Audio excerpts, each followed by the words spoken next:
Hey, what's up, everyone? I am SwampKid84. Thank you for tuning into another episode. Guys, it's about to go down. This is the moment of truth here. This is an epic strike tower that a lot of people, by the way, I know it's kind of dark, have some light coming in here anyways. A lot of people say this is the hardest strike tower that there's ever been. For me personally, I know there was a level 30 Diloratoris and a level 30 Diloranosaurus that I faced few months back. I think that was probably the hardest strike tower that I ever had to do.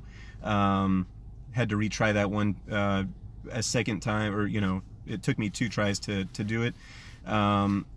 This one also I'm anticipating is going to be really tough as well. This one's going to be really tough. You got 2 Gorgos, double Gorgos, duo of Gorgos, Gorgoyles, whatever you want to call them. Both of them do really heavy damage, 20% crit chance, I believe, for both of them. One of them does cleansing impact, so you can't go too heavy with the bleeding. I know other people are going to do videos and show you, hey, I can do this with low-level dinos to help out the lower-level players out there, but this is a mastery level epic strike tower. This is literally as hard as it gets. On the strike tower event schedule, it's color purple. That's mastery, hardest there is. And I think it's because there's a little bit of versatility with these 2 dinos because of Gorgosuchus having speed and having cleansing impact also to make things a little tough when you're just trying to do a bleeding strategy, which obviously that's going to be the one strategy everyone uses with lower level dinos, and I think that's kind of played out, honestly. I just want to take you through, I guess, my strategy to do this, and maybe there's some things along the way that you can take from it. Personally, I think Monostegatops is perfect for this. The ability to, I think I'll have to try to match him up with Gorgosuchus though, to slow him, stun him, then nullify his ferocious strike. And so I'm going to go with Monostegatops, and obviously my battery is getting low. Then I'm going to go with Stegoceratops. Then I'm going to go with Spinotosuchus, just because I believe, well, I know Spinotosuchus has a better turn 1 move than Diloratoris. Even though Diloratoris has the distract, I do think Spinotosuchus can kind of absorb a hit. He just has more health than Diloratoris. If there is a crit, Diloratoris could easily die in 1 shot. So I'm going to go that, and then also I'm going to put in Thor. So, not, see how it goes. Have concerns, all over the place in terms of whether or not I can take this down, but I do think that Monostegatops is going to be a good... Okay, so we've got Gorgosuchus first, so that's definitely a win. If I had Gorgosaurus, I think I would be in pretty big trouble, to be honest. So let's go with the slowing impact. So the cleanse on turn 1, that's interesting. So that's actually very good for me because there's no chance of cleansing the slow even if my stun doesn't land here. And that's also a very critical thing. There's the crit. Okay, so now Gorgosuchus is down to 1462 health. I'm gonna have to just do as much damage as I possibly can here. 5 health short. By the way, gonna be able to up.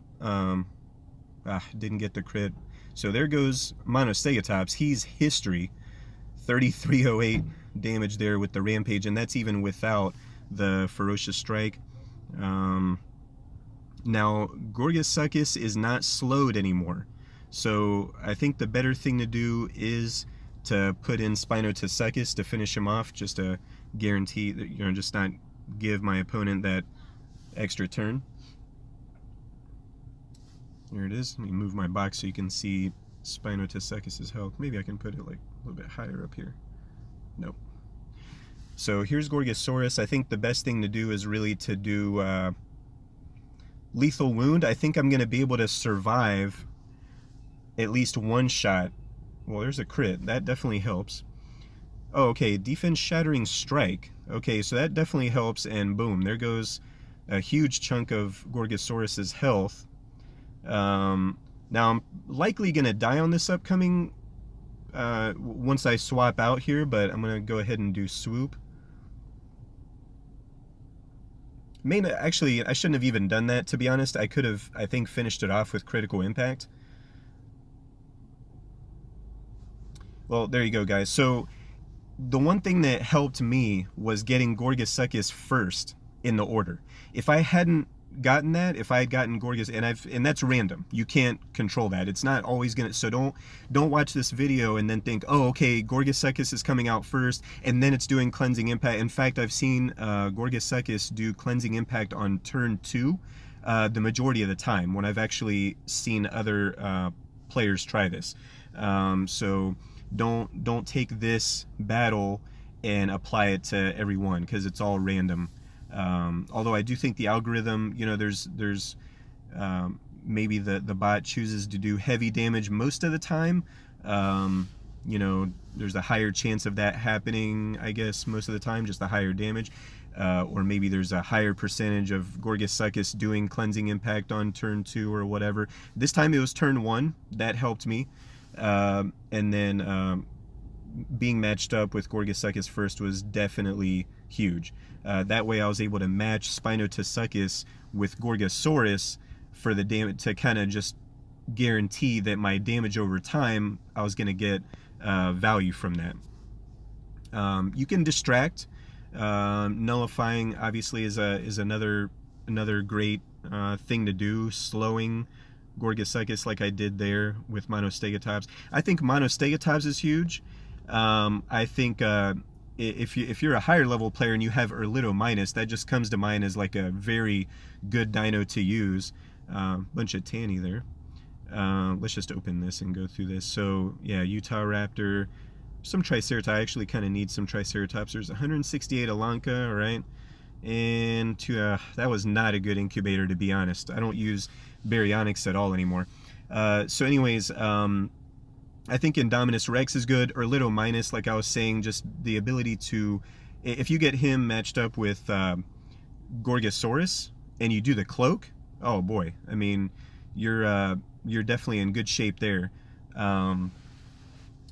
Because you're not giving really an extra turn to your opponent. It's only one. You're only giving them one shot basically, and then you know, you're just taking them out with really heavy 4 times damage or whatever it is. But Indominus Rex could also do well. But good luck to everyone out there that's doing this one. This one is a very, very tough one. Again, for me, I made it look easy, but believe me, it was not easy. Because I do believe if a few things didn't go my way, you know, if I didn't get the stun with Monostegatops, or, you know, if Gorgosaurus would have been first in the order, I likely would have lost at least once. So anyways, guys, thank you for tuning into this episode, and please hit the subscribe button if you like what you're getting here, folks.